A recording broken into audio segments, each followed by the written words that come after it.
네. 하은이가 하은이 좀 네, 도망 다니게 냅둬 주세요.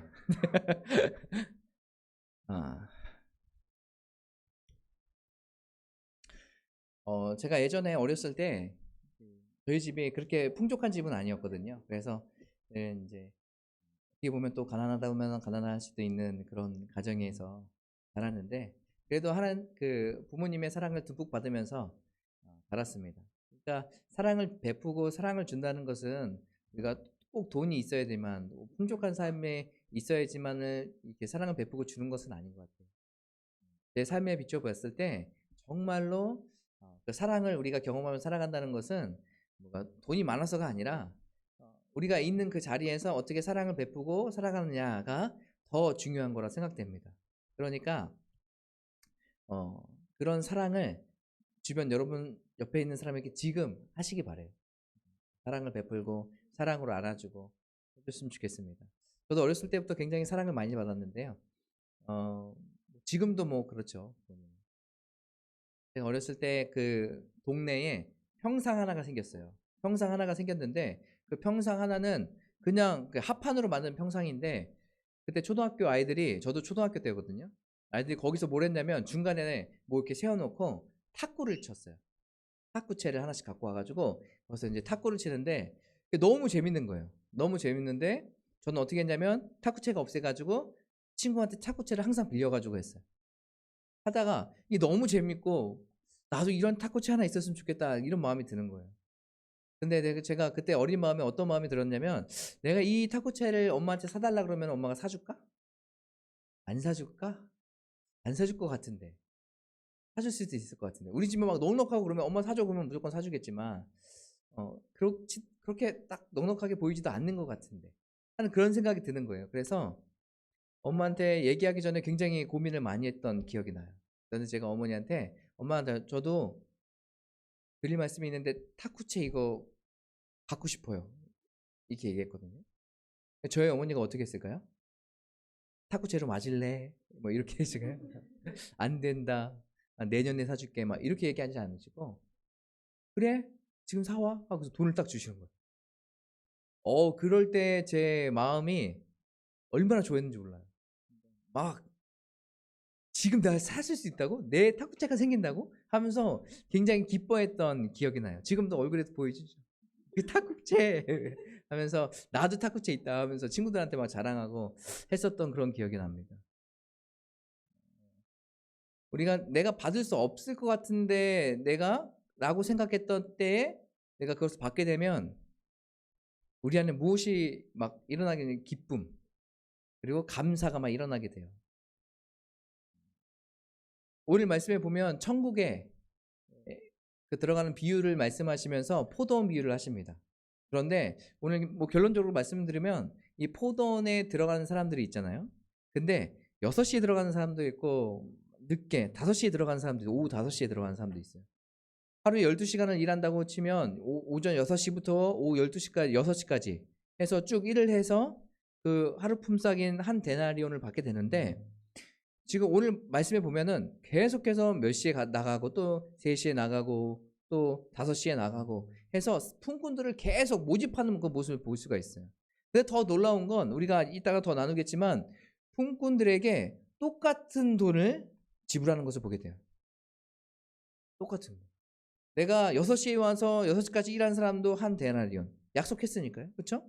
그런데 오후 5시에 와서 1시간밖에 일하지 않는 사람도 어떻게 해요? 똑같이 한 데나리온 주는 거예요. 약속한 만큼. 저는 첫 번째 처음 6시부터 와서 일했던 사람은 좀 불만이 가질 수 있을 거라고 생각이 들어요. 아니 그런데 그 약속한 것을 그대로 받는 것이 맞잖아요. 맞죠? 근데 오후에 늦게 5시에 와가지고 한 데나리온을 받게 되는 그 사람에게는 어떤 마음이 들까요? 이거 당연한 거 아니야? 너 했으니까 이런 마음이 들까요? 아니면 감사와 은혜의 마음이 들까요? 감사의 마음이 들겠죠. 감사. 내가 이것을 다 받을 수 없는 그런 일을 했음에도 불구하고 어떻게 해요? 하루치 일당을 다 주는 거잖아요. 얼마나 기뻐요. 즐거워요. 그런 감사와 은혜, 감격이 있지 않겠습니까? 제가 예전에 그 군대 가기 전에 참 많이 했던 게그 아침에 인력 뭐 이렇게 해가지고 인력 사무소 같은데 6시 뭐 5시 정도에 가서 거기서 대기하면 이제 그 일을 맡길 사람들이 그쪽으로 와요. 전화가 오거나. 그러면 거기에 대기하고 있던 사람들이 순번대로 그 일을 가게 돼요.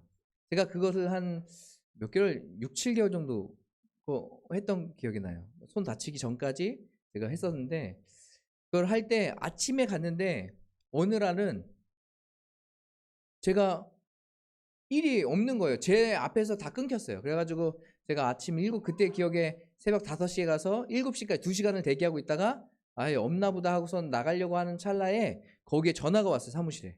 그러면서 한 명을 구하는데 지금 보내줄 수 있냐. 제가 밑에서 기다리겠다라고 하는 거예요.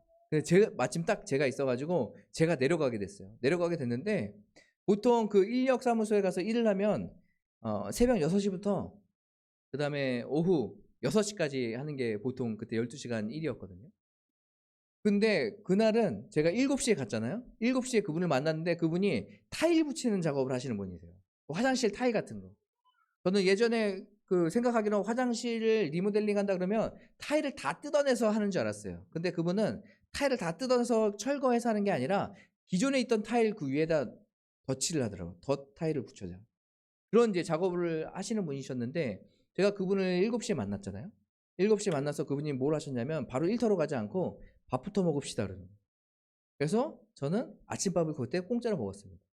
공짜로 딱 밥을 먹고 근데 뭐 거기 장소까지 이동하는데 다 해가지고 1시간이 지났어요. 그럼 이제 8시가 돼서 그때 이제 8시가 돼서 그 작업 장소에 도착했는데 다른 작업자들도 있는 거예요. 그 화장실 공사만 하는 게 아니라 다른 집 전체를 다 하니까 다른 분들도 계시니까 이제 그분하고 이제 조율한다고 뭐 이것저것 얘기하시고 뭐 재료 뭐 있나 확인해 보시고 막 이거 하는데도 뭐 30분 1시간이 훌쩍 가더라고요. 그럼 저는 뭐 했을까요? 그분 옆에 그냥 붙어 있는 거 서서 붙어서 그냥 쫄래쫄래 따라다니고 그때까지 일을 아무것도 안 했어요. 근데 이제 9시가 되고 9시가 돼서 이제 이분이 이제 작업을 해야겠다고 하고 본인 차에서 뭐 이것저것 꺼내시면서 이제 화장실로 이동하시는데 그것까지 다 하는데도 시간이 또 많이 걸렸어요. 그리고 본격적으로 일을 하기 시작하는데 총 일이 2시간이 안 돼요. 저는 밖에서 뭘 했냐면 시멘트와 흙을 이렇게 해가지고 그 시멘트 붙일 수 있는 걸 그걸 만들었어요. 밖에서. 하고 그 몇 번, 제 기억으로는 한 10번인가를 옮겨드렸거든요. 옮겨드리고 일이 끝났어요. 제 일이. 그리고 2시간이 끝난 거예요. 그리고 나서 일당을 다른 날보다 더 많이 받았어요. 그 아저씨가 그때 당시에 제 기억으로는 13만 원 주셨거든요. 아침에 7시에 와서 밥 공짜로 먹고 그리고 좀 쉬고 있다가 1시간 지나서 2시간 하고 점심이 되기 전에 끝났어요. 근데 12만 원, 13만 원을 받은 거예요. 여러분 그때 제 기분이 어땠을까요? 아이고 감사합니다. 사장님 감사합니다. 아이고 감사합니다. 이런 여기까지 막 나오는 거예요. 왜요? 내가 원래는 오후 6시까지 일을 해도 이만큼을 받지 못하는 상황인데 이분이 그 2시간 하고서 이만큼을 주시는 거예요. 얼마나 감사한지. 그래서 그때 막 그분께 감사함의 마음을 막 표현하진 않았지만 정말 감사하다. 정말 은혜의 때다라고 생각이 들었었어요. 제가 왜 이거 기억하냐면 이 말씀을 보면 그것이 기억나요. 분명 내가 하루 종일 일해야 내가 받을 수 있는 금액임에도 불구하고 내가 잠깐 일하고 이 재정을 받았다. 한 대를 받았다. 이 사람에게는 큰 은혜이고 큰 감사의 제목이 되는 것이에요.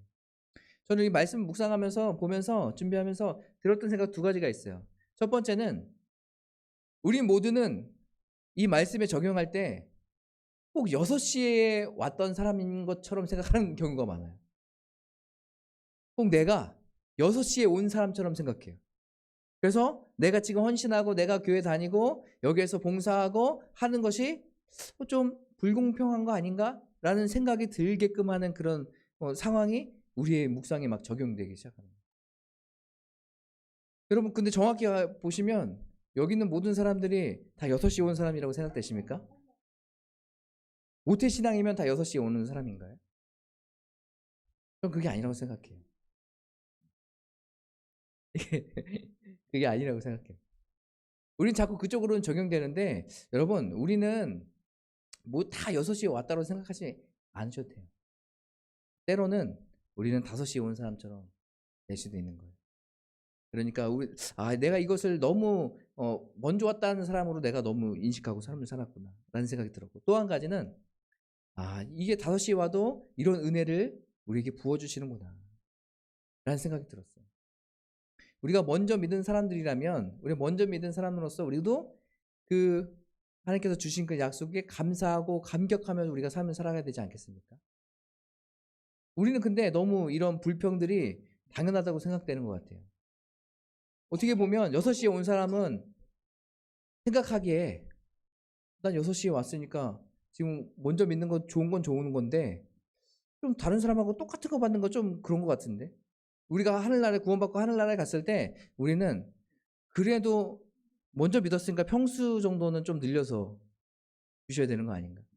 한 5시에 믿은 사람은, 좀 나중에 믿은 사람은, 여러분 맨 나중에 믿은 사람 우리가 아는 사람 누구 있습니까?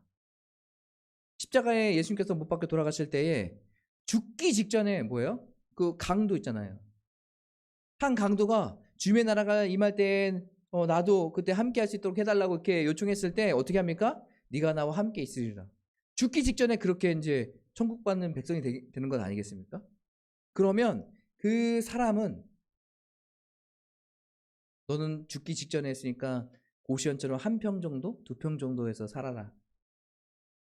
너는 그게 보장돼 있고, 우리는 처음부터 믿었고 나는 모태신앙인데요 하면서 생각하면서 우리가 나중에 구원받을 때 우리는 그래도 한 150평 정도 되는데, 수영장 딸린데, 그리고 차 정도는 뭐 라보르기니 한 대씩, 이렇게 이런 걸 우리가 지금 바라고 있는 것인가요?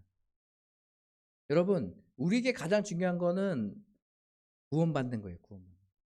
우리가 구원받는 백성이 되는 거예요. 이것을 하나님께서 우리에게 약속하셨어요. 그래서 누구든지 예수님을 믿는 자마다 구원받는 은혜를 우리에게 주시는 거예요. 그런데 그것이 내가 먼저 지금 받았건 아니면 내가 다른 사람이 나중에 받았건, 저 사람도 똑같이 나중에 해서 받으면 이거 좀 불공평한 거 아니에요? 라고 생각이 지금 이 사람들 안에 깔려 있는 거예요. 그런데 우리가 하나님의 마음을, 이 주인의 마음을 잘 안 한다면, 잘 알고 있다면 우리는 이런 얘기를 할 수가 없어요. 오늘 말씀에 보면 여러 번 나오는데요. 총 6시에 한번 나가서 일꾼을 데리고 오죠. 그 다음에 또 9시에 나가서 일꾼을 데리고 와요. 그리고 12시에 나가서 일꾼을 또 데려옵니다. 그리고 나서 저한테 더 데려올 사람 없냐? 일 좀 시고 돈도 더 주고 싶은데 더 데려올 사람 없냐? 해서 또 몇 시에 가냐면 3시에 갑니다. 또 3시에 가고 또 일 끝나기 1시간 전에 5시에 가서 그 사람을 또 데리고 오는 거예요. 이 주인의 마음은 어떤 마음일까요? 한 사람이라도 와서 그 은혜를 베풀고 싶은 마음이 있는 거예요. 그 한 사람이라도 놀지 않고 그 하루를 값지게 보낼 수 있도록 한 사람이라도 어떻게든 데려오고 싶은 마음이 지금 있는 것이에요. 하나님 아버지의 마음은 이런 마음이 아니실까요? 계속해서 한번 불렀다고 해서 끝이 아니라 또 부르시고 또 부르시고 계속해서 부르시는 거예요. 이 부르는 이 부르심, 여러분, 이것이 바로 하나님의 마음인 거예요. 계속해서 우리를 구원받는 백성으로 인도해 주시기 위해서 은혜를 베푸시고 기회를 주시고 계속해서 콜링하시고 부르시고 있는 거예요. 사랑하는 성도 여러분, 우리가 이 부르심에 응답했으면 좋겠습니다. 또 이 부르심에 오늘 이 농장 주인이 종을 불러서 데리고 오라고 얘기하잖아요. 때로는 우리가 이 종이 될 수 있는 거예요. 우리가 있는 곳에서 계속해서 누가 예수 그리스도가 필요한 사람들, 복음이 필요한 사람들에게 가서 우리가 뭘 해야 됩니까? 복음을 증거하는 거예요. 때로는 그때가 6시가 되고 때로는 9시가 되고 12시가 되고 3시가 되고 5시가 될지라도 우리가 있는 데에서 계속해서 복음을 증거하는 거예요. 왜요? 이 좋은 그 주인의 마음을 알거든요. 우리는 하나님의 마음을 아는 사람들이 되길 간절히 소망합니다. 그래서 세상을 향한 하나님의 마음이 어떤 마음인지 우리가 그 마음을 품고서 계속해서 우리도 한 걸음 매일매일의 삶을 살아갈 때에 복음을 증거하며 삶을 살아가는 것이죠. 사랑하는 성도 여러분, 우리가 이 복음 증거하는 삶을 살아가는 저와 여러분 되셨으면 좋겠습니다. 또 하나님께서 우리에게 은혜를 베풀어 주시는 것을 잊지 않으셨으면 좋겠습니다. 우리에게 계속 기회를 주시잖아요. 여전히 죄 짓고 쓰러지고 넘어지고 다른 사람 욕하고 마음으로 막 살인하고 하는 그런 죄 가운데 있음에도 불구하고 하나님께서는 계속 우리에게 어떻게 하세요? 은혜를 베풀어 주시려고 계속해서 기회를 주세요. 여러분, 이것을 그냥 흘려보내지 마시고 이 기회를 붙잡으시기 바랍니다. 그래서 하나님 앞에서 하나님께서 주신 은혜에 내가 그냥 허투루 생각하지 않고 한 귀로 듣고 한 귀로 흐는 것이 아니라 내가 이것을 정말로 받고 감사함으로 나가기 소망합니다. 라는 마음으로 살아가는 저 여러분 되셨으면 좋겠어요. 그래서 한 주 동안 살아가실 때 하루하루 좀 마무리하실 때 이거 생각해 보셨으면 좋겠어요. 하나님께서 오늘 우리에게 어떤 은혜를 베풀어 주셨는지, 또 어떠한 감사의 제목이 있는지 이것을 생각하고, 또 한번 우리 옹키즈 아이들은 감사 노트에서 감사 제목 적고 있거든요. 하루를 좀 정리하시면서 여러분의 그 감사할 제목이 무엇인지 한번 찾아보셨으면 좋겠어요. 그리고 하나라도 두 개라도 한번 적으시면서 하나님이 나에게 오늘 하루 이렇게 인도해 주셨구나 라는 것을 좀 적어보시고 또 감사해 보시면 좋겠어요. 그것이 하나님이 나와 함께 계시고 은혜를 베푸시는 삶이구나라는 것을 계속해서 인식하게 하거든요. 우리 감사를 고백하고 그 은혜를 고백하는 살아가는 저와 여러분 되셨으면 좋겠습니다.